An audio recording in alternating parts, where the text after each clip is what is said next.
pradžią nuo išvežimų čia labai daug kalbėti reikia.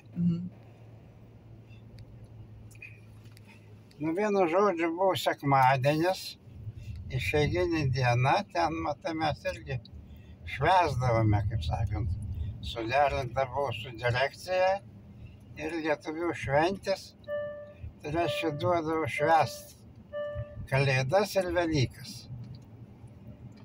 Taip pat ukrainiečių buvo daug, ir tiem duodavo švęsti, supranti. O paskui sako, mes, reiškia, jau pasistengsim, dirbsim geriau, tą dieną kompensuosime vis tiek darbą savo.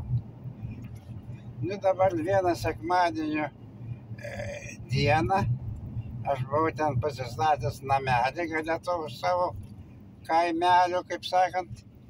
Nu ir dabar atsiguliu ant lovos, dienos miego pasnaust. Prie mano lovos buvo kryželis pakabintas. Ir dabar sapnuoju sapną, kad kelkis ir gailėkis už nuodėmes.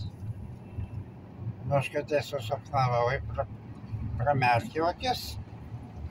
Nu ir paskui žiūriu į duris, man beldžia. Jo. Nu dabar eina toks aukštas vyras, ant pečių kuprinė. Viskas pagalvoju, iš karto rusiškai pradėjo kalbėti. Aš irgi rusiškai. Paskui jis pamatė, kad tas mane kryželis ant sienos.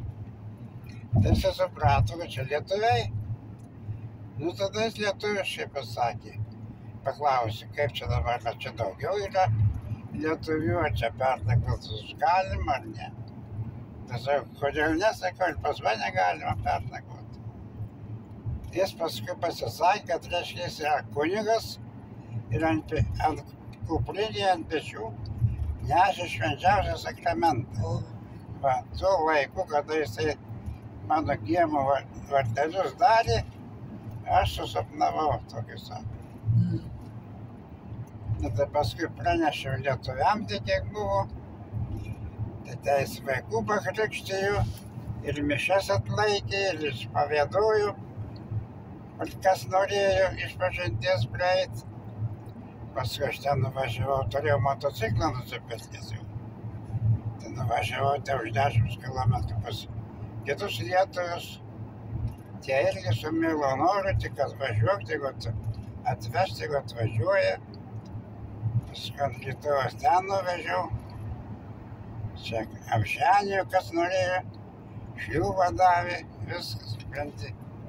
Šitas buvo kunigas Fabianskas, dabar amžinatilsį, bet Kriščiūnuose palaidotas prie bažnyčios. Vat. Jisai, kai grįžom iš Sibirų, tai jisai Vilkijoje buvo, klebonavo.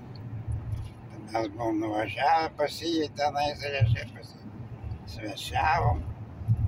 Paskui sveikata jau baigėsi, jau mažėjo, tai sugrįžo į Kauną, į Petrašiūnus važiuodavo iš ten.